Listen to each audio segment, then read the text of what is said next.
Hello बच्चों, आज जो है आप लोगों को एक नया वीडियो देखने को मिलेगा क्योंकि आज हम आपको ये बताने जा रहे हैं कि कौन सी बुक्स बायोलॉजी के लिए नीट और 11th-12th के लिए ज़रूरी है।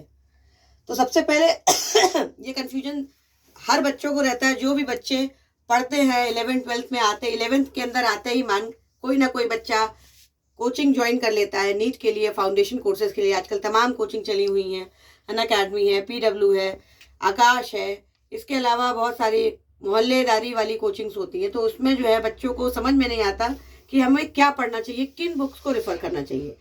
तो इसको ध्यान से सुनिएगा आप लोग, कुछ मिस मत करिएगा। तो बिना टाइम वेस्ट किए हुए आपको सबसे पहली बुक से हम मिलवाते हैं।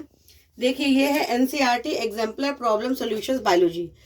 जिस भी बुक पे NCERT एग्जाम्पलर, NCERT से रिलेटेड जो बुक है वो समझ लीजिए कि इम्पॉर्टेंट है।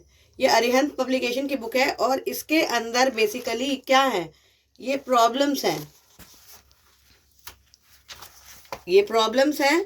इसमें आपको प्रॉब्लम्स कैसी मिलेंगी, डिस्क्रिप्टिव भी मिलेंगी। तो मतलब आपका 11th क्लास 12th जो भी है, इस तरीके की 11th की भी बुक है, 12th की भी है, तो आपको बोर्ड के पैटर्न के भी क्वेश्चंस मिलेंगे, आपको MCQs भी मिलेंगे और आपको नीट के भी क्वेश्चंस इसमें मिलेंगे। तो इन शॉर्ट ये NCERT की सारे पतली सी बुक है जिसमें आपका बोर्ड भी कवर हो रहा है, स्कूल का एग्जाम भी कवर हो रहा है और नीट के भी क्वेश्चंस कवर हो रहे हैं, डिस्क्रिप्टिव क्वेश्चंस भी हैं इसमें। तो ये पहली बुक है, ये मस्ट होनी चाहिए आपके पास में। इसके अलावा देखो, ये 30 years chapter wise solutions biology की है, ये स्पेशली नीट की है। इसमें सारे 30 साल के क्वेश्चंस पूरे दिए हुए हैं जो भी नीट में आए हैं। जो पहले नीट तो नहीं चलता था, पहले PMT एग्जाम होता था। तो PMT से रिलेटेड जितने भी क्वेश्चंस पिछले 30 सालों में आए, सारे MCQs कौन कौन से साल में आए और किस किस उसमें पूछे जाते थे। पहले तो एक एग्जाम होता नहीं था, बहुत सारे एग्जाम्स होते थे। CBSE का अलग होता था, AIPMT अलग होता था, CSS अलग होता था, केरला का अलग होता था, बैंगलोर का अलग, सब अलग अलग जगह का एग्जाम होता था। लेकिन सारा का कलेक्शन ये 30 साल की बुक का है। तो जो बच्चे नीट की प्रिपरेशन कर रहे हैं उनके पास इस तरीके की बुक भी होनी चाहिए जो 30 साल की या 25 साल के क्वेश्चन जिसके अंदर हो। वो बात अलग है कि आप रिसेंट क्वेश्चन ज़्यादा प्रैक्टिस करिए। तो इस टाइप की बुक भी आपके पास एक होनी चाहिए। अगली बुक है together with biology. Together with biology में ये सिंपल एक बायोलॉजी की बुक है जो हम आपको रेकमेंड नहीं करेंगे क्योंकि इसमें भी वही सारी चीज़ें हैं। वेरी शॉर्ट क्वेश्चंस हैं, शॉर्ट क्वेश्चंस हैं, डिस्क्रिप्टिव क्वेश्चंस मिलेंगे, MCQs मिलेंगे, लेकिन इसका स्टैंडर्ड कोई खास अच्छा नहीं है, ना इसका पब्लिकेशन अच्छा है। तो इसको हम डिस्कार्ड कर रहे हैं, ये आपको रेकमेंड नहीं है। ये अगली बुक है फुल मार्क्स की तरफ से, फुल मार्क्स पब्लिकेशन की तरफ से। ये भी बच्चे बहुत पढ़ते हैं और इम्पॉर्टेंट इसलिए है क्योंकि इसमें भी क्या है कि चैप्टर वाइज, फॉर एग्जाम्पल जैसे हमने खोला मॉर्फोलॉजी ऑफ फ्लावरिंग प्लांट्स, तो इसमें शुरुआत में क्या बताया, इन्होंने थोड़ा सा बता दिया है कि किस तरीके से होता है। ये NCERT बेस्ड बताते हैं अपने आप का कि सब NCERT है। तो आपको ओवरव्यू लेना है तो आप ओवरव्यू ले सकते हैं। और उसके बाद ये पूरा डिटेल में सब फैमिलीज वगैरह सब है, इकोनॉमिक इम्पोर्टेंस है। और उसके बाद उससे रिलेटेड फिर से वैसे ही है, डिस्क्रिप्टिव क्वेश्चंस हैं और थोड़े बहुत MCQs भी मिलेंगे आपको एक्स्ट्रा मार्क्स में, सॉरी फुल मार्क्स में। तो इस तरीके से ये बुक, ये देखिए, ये जो है ये MCQs है और डिस्क्रिप्टिव क्वेश्चंस हैं। तो ये भी बेसिकली आपके लिए 11th-12th के स्कूल एग्जाम्स के लिए भी है और आपके नीट के लिए भी है। और अगर आपको थोड़ा सा ओवरव्यू लेना है तो आप ले सकते हैं। तो ये बुक भी जो बुक शुरू में बताई थी उन्हीं में से एक है। तो आपकी चॉइस है, चाहे आप NCERT एग्जाम्पलर लें, चाहे ये एक्स्ट्रा मार्क्स लें, सॉरी फुल मार्क्स लें। वो 11th क्लास की थी और ये फुल मार्क्स 12th क्लास की है। ये भी उसी पैटर्न पे है। शुरुआत में आपको चैप्टर का डिस्क्रिप्शन मिलेगा थोड़े से उसमें, उसके बाद फिर डिस्क्रिप्टिव क्वेश्चंस हैं और थोड़े बहुत। तो ये फुल मार्क्स भी वो 11th की थी, ये 12th की थी जैसा कि बताया। इसमें आप देखिए यहाँ पर एडेड है, वैल्यू बेस्ड क्वेश्चंस भी एडेड है नया। और उसके अलावा फ्री ऑनलाइन इसमें वो भी दिया हुआ है कि आपको ऑनलाइन सपोर्ट इससे मिल सकता है, वेबसाइट भी दी है। तो आजकल तो आप बहुत आसानी से ऑनलाइन भी बाय कर सकते हैं। तो ये बुक भी उसी पैटर्न पे है जैसे कि 11th वाली थी। ये अगली बुक है एग्जाम आइडिया। एग्जाम आइडिया ये क्लास 12th की है, इसी तरीके की हमारे पास 11th की भी है। और इसमें जो है थोड़ा सा कलर्ड वे में आपको समझाया जाएगा। वो अभी तक ब्लैक एंड व्हाइट बुक्स थी, यहाँ पे थोड़ा कलर्ड है। तो आपको जिसको डायग्राम अच्छे से पढ़ना है उसको थोड़ा ज़्यादा क्लैरिटी से समझ में आएगा क्योंकि NCERT में भी ब्लैक एंड व्हाइट डायग्राम्स ही दिए हुए हैं। और और उसके बाद ये सारे डायग्राम बड़े इंपॉर्टेंट होते हैं, क्योंकि एग्जाम बेस्ड क्वेश्चन आते हैं। आपको एक लेबलिंग का डायग्राम दे दिया जाएगा और लेबलिंग करने बोलेगा, चाहे स्कूल का एग्जाम हो, चाहे एनसीईआरटी का, चाहे नीट का एग्जाम हो। तो ये भी बुक इस मामले में बहुत अच्छी है कि आपको इसमें कलर डायग्राम्स मिलेंगे। बाकी पैटर्न वही है कि हर क्वेश्चन का ओवरव्यू दिया है, और हर क्वेश्चन का ओवरव्यू दिया है। देखिए इसमें सब लिखा है कि remembering and understanding based questions, hots question है जो थोड़ा सा टिपिकल है, मतलब आपको ज़्यादा मार्क्स पाने हैं उसके लिए। एप्लीकेशन बेस्ड क्वेश्चन है, वैल्यू बेस्ड क्वेश्चन है, और इसके अलावा प्रोफिशिएंसी एक्सरसाइजेज हैं, और सारे एग्जामिनेशंस के पिछले PYQs भी इसमें दिए हुए हैं। तो ये भी बुक कुछ पिछले ही बुक्स की तरह है, बस डिफरेंस ये है कि इसमें कलर डायग्राम्स है, थोड़ी इसकी पैकेजिंग थोड़ी अच्छी है, वो आपको देख के लग रहा है। नेक्स्ट आते हैं मोस्ट इंपॉर्टेंट बुक पे, जो है कि है एनसीईआरटी फिंगर टिप्स।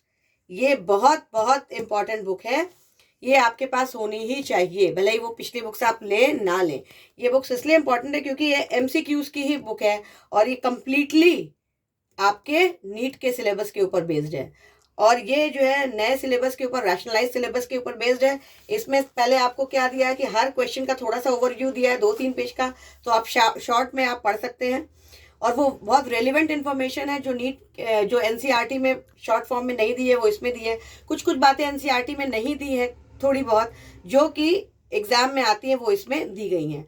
और इसमें क्या है कि सारे MCQs हैं, PYQs भी हैं, हॉट्स भी हैं, तो आपको पूरा का पूरा आइडिया, बिल्कुल लाइन बाय लाइन क्वेश्चन है। जैसे कि आपने तमाम वीडियोस में देखा होगा कि बहुत हाईलाइट करके बताते हैं, दिखाते हैं कि ये क्वेश्चन है, वो क्वेश्चन है। तो अगर आपके पास एनसीईआरटी फिंगर टिप्स है MTG की, तो आपको उसको कोई हाईलाइट करने की जरूरत नहीं है। आप एक बार चैप्टर एनसीईआरटी से पढ़िए, और उसके बाद हर लाइन से आपको क्वेश्चन मिलेगा। तो देखो बच्चों, ये एक्चुअली पुरानी बुक है, अब तो नई वाली बुक भी आ गई, उसमें कलर डायग्राम्स वगैरह भी हैं, तो आप लोग नया वाला रैशनलाइज सिलेबस के हिसाब से ले सकते हैं। फिर से मैं आपको रिपीट करा दें, मोस्ट इंपॉर्टेंट बुक है, क्योंकि हर लाइन के ऊपर क्वेश्चन जो प्रोबेबल है पूछने के लिए, जो नहीं भी प्रोबेबल है वो सब है। तो मतलब आपने एक बार चैप्टर पढ़ा और आप इसको पढ़ते हैं तो आपको हर लाइन पे क्वेश्चन मिल जाएगा, तो आपको क्वेश्चन बनाने की भी जरूरत नहीं है, और आपको बहुत एनसीईआरटी रंगने की भी जरूरत नहीं। तो ये बुक हम आपको हाईली हाईली रेकमेंड कर रहे हैं कि एनसीईआरटी फिंगर टिप्स आपको लेनी ही पड़ेगी। इसमें दोनों क्लास 11th और क्लास 12 दोनों का सिलेबस है, और MCQs भी हैं जो आपके 11th-12th के सिलेबस में आपके स्कूल में भी आते हैं, तो वो आपको हेल्प करेंगे। तो ये हम हाईली रिकमेंड कर रहे हैं ये बुक आपको। इसके बाद आते हैं अगली बुक है, देखिए इतनी मोटी बुक है, conceptual biology. Conceptual biology class 12 है, ये PK अग्रवाल, SP अग्रवाल की बुक है। इसमें क्या है कि इसमें बहुत डिटेल में बताया है, जो आपका एनसीईआरटी सिलेबस है वही सिलेबस इसमें भी है, लेकिन बहुत डिटेल में बताया। अगर एनसीईआरटी ने वो कोई चैप्टर 4 पेज में खत्म किया, तो इन्होंने 20 पेज में खत्म किया है। और इसके बाद जो है डायग्राम्स वगैरह भी हैं, डिस्क्रिप्टिव क्वेश्चंस भी हैं, और सब्जेक्टिव क्वेश्चंस भी हैं, MCQs भी हैं। तो ये आपका मन है बहुत एक्स्ट्रा पढ़ने का, तो आप ये बुक ले सकते हैं, अदरवाइज आप इसको ड्रॉप कर सकते हैं। इसमें पेपर्स भी हैं, स्ट्रिक्टली एज पर एनसीईआरटी सिलेबस, सारे पेपर्स वगैरह भी हैं। अब आते हैं हम नई नेक्स्ट बुक पे, जो है एररलेस बायोलॉजी। ये NTA वालों की तरफ से है, जो कि एग्जाम कंडक्ट करवाते हैं नीट का, और ये बच्चे एम्स वगैरह के लिए लेते हैं। तो जिन बच्चों का टारगेट एम्स है वो इस बुक को जरूर लें, क्योंकि NTA की तरफ से ये पेपर सारे बने हुए हैं। तो आप ये भी ले सकते हैं, इसमें भी सारे वही छोटा सा एक ओवरव्यू है, और उसके बाद से सारे MCQs हैं। तो ये एक NTA की है, तो आपकी इच्छा, आप लें या ना लें, बहुत जिसका एम्स का टारगेट है उसको उसके पास होनी चाहिए। फिर ये मॉडर्न ABC की बायोलॉजी है, डॉक्टर BB अरोड़ा और AK सबरवाल। ये मॉडर्न ABC बहुत दिनों से ये बुक आ रही है, बहुत फेमस है। इसके ये भी पिछली बुक की ही तरह है, इसमें भी क्या है, थोड़ा कलर डायग्राम्स है, डिस्क्रिप्शन जो है थोड़ा सा लॉन्ग वे में समझाया गया। अगर आपको एनसीईआरटी समझ नहीं आ रहा तो आप इससे पढ़ सकते हैं, बाकी सब कुछ डिस्क्रिप्शन वगैरह सब कुछ वैसे ही है, MCQs है, PYQs है, सब कुछ वैसे ही है। ये इसका पार्ट 1 है, और ये है पार्ट 2, ये भी वैसे ही है। 11th-12th का सारा सिलेबस कवर हो रहा है। और अब हम आते हैं मोस्ट इंपॉर्टेंट बुक, जिसके बिना आप ना स्कूल की पढ़ाई कर सकते हैं और ना नीट की पढ़ाई कर सकते हैं। तो मोस्ट इंपॉर्टेंटली आपके पास जो बुक होनी चाहिए वो है ये, इसके बिना पूरी पढ़ाई अधूरी है। ये भगवत गीता है, कुरान है, इसका लाइन बाय लाइन, शब्द बाय शब्द आप इसको याद करें, वही आपके लिए जरूरी होगा। और दूसरी बात यह है, इसीलिए इस चैप्टर्स के सारे लाइन बाय लाइन एक्सप्लेनेशन हम आपको अपने वीडियो में लगातार दे रहे हैं। क्लास 11th का भी हमने 2 टॉपिक्स खत्म किए, 2 चैप्टर्स कंप्लीट किए, एनिमल रिस्पायरेशन, प्लांट रिस्पायरेशन, जो मोस्ट इंपॉर्टेंट टॉपिक्स हैं। नीट के लिए बहुत इंपॉर्टेंट क्वेश्चंस आते हैं, और स्कूल के लिए भी वो डिटेल्ड एक्सप्लेनेशन हमने आपको दिया हुआ है वीडियो में। प्लीज आप उस वीडियो को जरूर रेफर करें। तो बेसिकली अब आप बड़ा कंफ्यूजन हो रहा कि इतनी सारी बुक मैम ने बता दी, कौन सी बुक हमें लेनी है। तो पहली बात तो ये कि आप ये दोनों बुक्स तो आपके पास होनी ही होनी चाहिए। दूसरी बात, ये बुक एनसीईआरटी फिंगर टिप ये होनी चाहिए, ठीक है। बाकी वो जो इतनी सारी बुक्स हमने बताई थी, मॉडर्न एबीसी, एनटीए की बायोलॉजी, 30 ईयर्स की बायोलॉजी, वो आपकी इच्छा है आप ले ना लें, लेकिन हाँ इसके अलावा आप एक बुक ले सकते हैं कि पिछले पीवाईक्यूज के 18 ईयर्स के आप ले सकते हैं। एमटीजी का भी आता है और तमाम पब्लिकेशंस का आता है, उससे आपको आइडिया होगा कि पिछले सालों हमारे पास क्वेश्चन क्या आएंगे, तो बोर्ड के लिए भी आपको आइडिया हो जाएगा। अच्छा, दूसरी बात यह है कि हमारे पास तो बहुत बुक्स हैं क्योंकि हम पढ़ाते हैं और हम इतने सालों से पढ़ा रहे हैं, पर हम आपको रेकमेंड नहीं कर रहे हैं कि आप इतनी सारी बुक्स लें, क्योंकि वो सिर्फ कंफ्यूजन बढ़ाएगा आपके पास। आप ये मान के चलेंगे कि 2 साल है तैयारी के लिए, तो ये 2 बुक्स तो आपको होनी ही होनी चाहिए।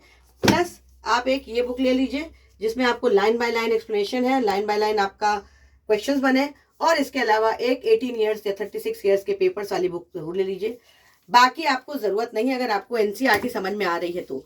ये बुक्स जो है उन बच्चों के लिए हैं जिनको एनसीईआरटी नहीं समझ में आती, तो और उनके पास बहुत टाइम है पढ़ने का, तो वो एनसीईआरटी के अलावा पहले इसको पढ़े और तब एनसीईआरटी करें। तो ये आपकी चॉइस है, पर ये 3 बुक्स जो हैं ये आपके पास होनी ही होनी चाहिए।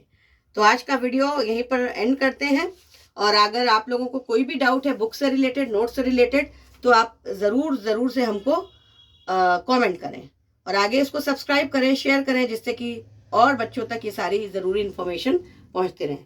चलो बच्चों, एंड करते हैं। All the best.